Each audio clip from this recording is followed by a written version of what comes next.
ilang interview at narinig naman natin si Justice Carpio na binabanggit yung iba't ibang problema tungkol dito na parang nangangamoy pork barrel ang ating AKAP. Justice Carpio, we invite you while the COMELEC is here to express your views.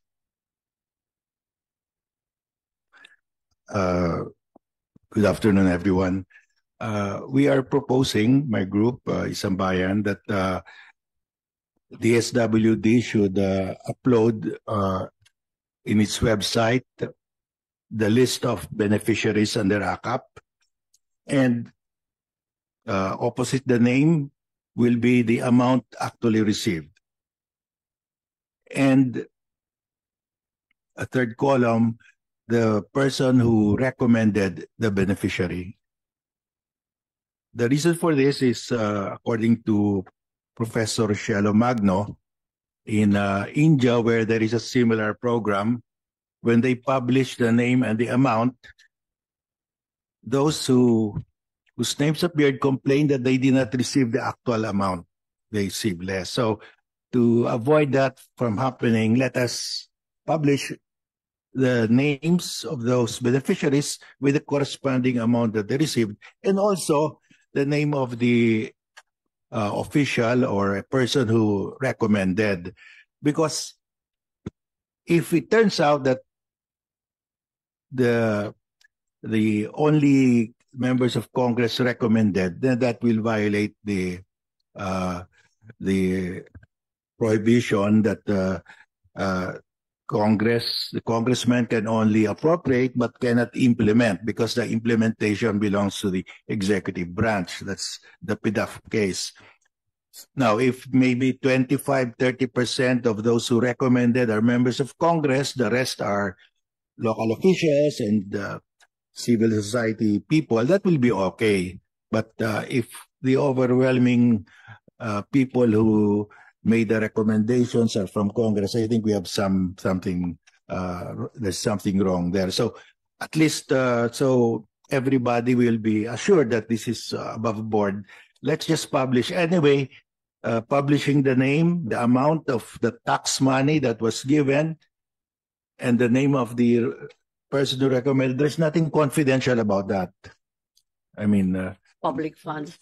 These are public funds, and the Constitution says there is a right to information by the people on matters of public concern. And of course, the most number one concern of the public is how their tax money are disbursed. So there's nothing wrong with publishing the amount that was received, no? The recommendation is that the publication of the name should occur after the fact, after the distribution. In my case, I would urge them to publish it ahead of time. Yes. Because I think everyone in the community would be very happy to share with those truly in need. Yes, Madam Chair. I think if the DSW can publish it ahead of the distribution so that people can object if there's really a problem. Because if you already distribute it, tapos now, then what can that guy do, no? Wala na, nakuha niya na. So if the DSW can publish it online before this actual distribution. Thank you, Madam Chair. Yes, thank you very much, good Justice, and truly we abide by what you said. We also are concerned with regard to the admission earlier of Yusek Sulit that this was merely an addition by Congress, and AKAP did not occur in the executive budget. If I recall, the Constitution has something to say about these things. Yes, well, because the President submits the National Expenditure Program, and Congress cannot increase that amount, no? So I think in this 2025 budget, there has been an increase. So the question is, how will the Supreme Court, if the Supreme Court says it's unconstitutional, so paano ng Supreme Court to reduce it? Will it reduce proportionately all the items in the budget, or only those that were increased? So we don't know how it will be resolved. Yes, that was the question po, because it's very, very clear in the budget provisions of our Constitution that there should be no addition to the executive's budget. And in fact, there have been quite significant changes, and this is an entirely new entry that didn't occur before, both in 2024 and 2025. So given the Belica versus Ochoa and the PDAF case, do you think this would fall under that prohibition?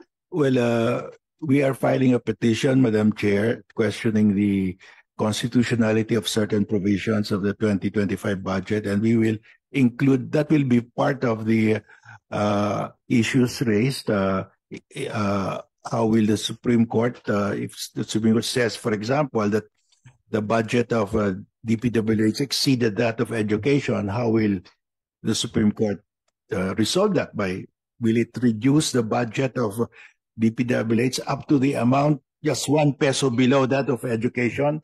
So I think we'll have to... Yes, that's another constitutional violation. Yes. Pa po, yung DepEd and Yes. education should be larger than everyone else. So yes, we will be filing soon, Madam Chair. That will not be part of the Congressman Ungab's case. This is an entirely separate suit. Is that correct? Separate, Madam Chair. It's a separate case. We will have because in the case of Ungab, he also will. I think he also questioned the budget of the DPWH exceeding that of education. He also questioned the zero allocation to PhilHealth. But as well as the AKAP insertion. Yes, in the AKAP insertions. But we will also raise almost the same issues. Perhaps it should be observed that in addition to the insertion of 26.7 billion for AKAP, there is a reduction of 50 billion for a four-piece, which is mandated by law. There is a four-piece law that requires us to provide for this because inaasahan ng tao yan, buwan-buwan yan. At biglang tatanggalin yung 50 billion, malaki-laki po. So problema rin po namin yan. I'd like to ask Chairman George, given that there will be lawsuits, there is already one lawsuit pending, and Justice Carpio has made us aware that they are getting ready to file yet another one on the budget. How will we treat, what effect would it have on the exempted projects of COMELEC? Madam Chair, as far as the exempted projects are concerned, so long as the proponent, the DSWD, had not yet complied with the conditions, ineffective pa rin naman po yun. Hindi nila mapapatupad. Like for example, so informative yung discussion kanina, yung concern po kanina, yung beneficiary, yung concern namin, sino ang gagawa ng list. Because, kasi sino yung listahan? Yes po, kasi kaya po pakiusap ko sa DSWD, pakiusap namin, yung kasing list to be submitted by politicians, merong number 2 condition that it should not influence the outcome of the national local election of 2025. So, gano'ng kalaki, ilang porsyento yung pwede yung politiko na mag-endorse, yung candidate. So, baka pwede lang ma-modify yung part na yun ng guidelines. Kasi kung talagang ito po ay para sa mga mahihirap, so hindi dapat makinabang ang mga politiko o yung mga kandidato.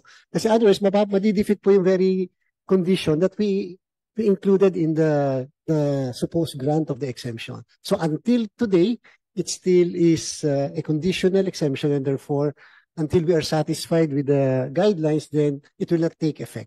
Yung sa nakita po rin yung ngayon, inaamin ninyo na medyo malabo yung listahan at yung pagkaintindi natin kung sino magiging tamang beneficiary. Yes po, Madam Chair. Although yung naipakita ng DSWD, a mere summary, we'll be reviewing the entirety of the guidelines, Madam Chair. We have to be satisfied. Ito po, walang karagdagan tungkol sa beneficiarying tama. Yes, Madam Chair. Wala pa rin po nasasabit sa amin, Madam Chair, na guidelines. So hanggang ngayon, hindi matuturing exempted. Yes, Madam Chair. Hanggang ngayon po, yung mas malaking bulk, yung 12 billion, had not yet been acted upon. Anong impact ng mga kaso sa Supreme Court? We will be waiting sa budget kasi sakop ng budget lahat ng programang in-exempt ninyo. Yes, Madam, we will be waiting for the action of the Supreme Court, especially on the request for injunctive relief. Kasi siyempre po kasama sigurado yung injunctive relief dyan. But in the meantime, total March 28 pa naman po yung effectiveness noong exemption. From now to March 28, madaming pwede mangyari, especially if they will be correcting the guidelines or they will be clarifying the guidelines to be promulgated.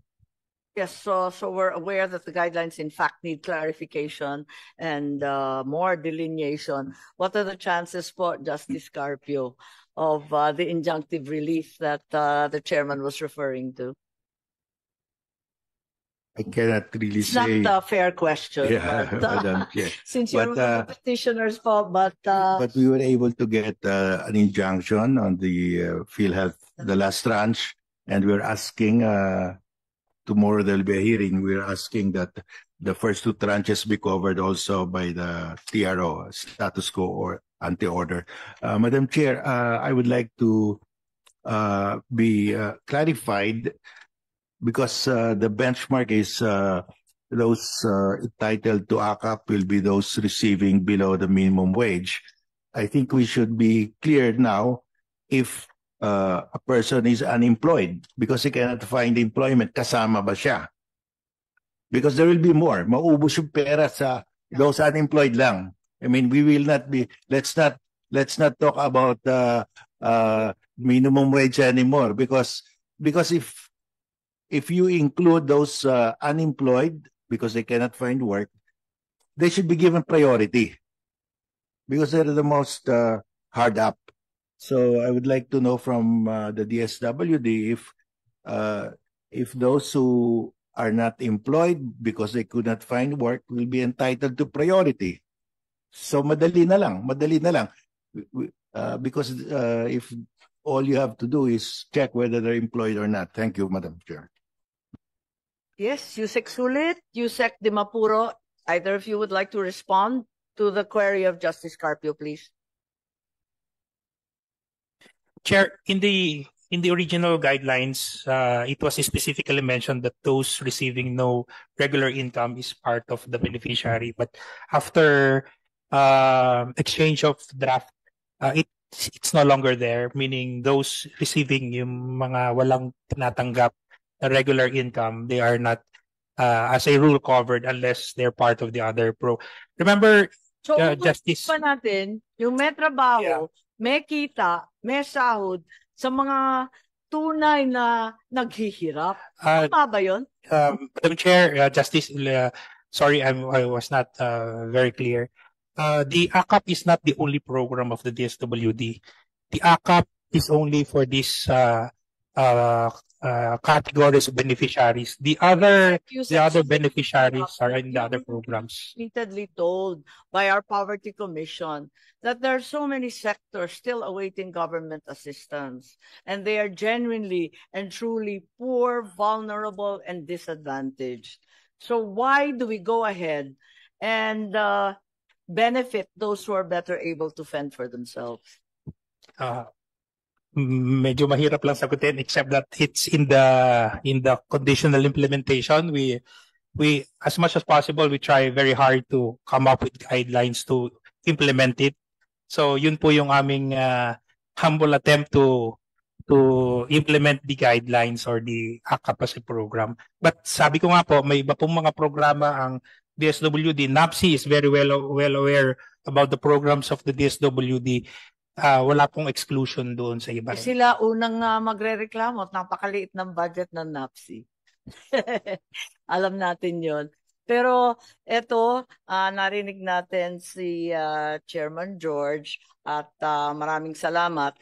Siguro ang tutumbukin naman natin ngayon, I think you can go ahead. I think your legal officer will be staying in the event that there are questions. Thank you very much, Madam Chair. But we are happy to hear na sa palagay ninyo, sa ngayon, sa itsura ng guidelines, hindi yan sapat para isantabi ang kulay ng politika. Yes, Madam Chair, definitely at this point, yes. Maraming salamat, Chair. Maraming salamat sa COMELEC. At siguro, habang tayo ay namomroblema sa issue ng sino ang kalipikado, yung isa pa ay yung makatotohanang implementasyon sa LGU. Kaya tawagin natin si Mayor Benji Magalong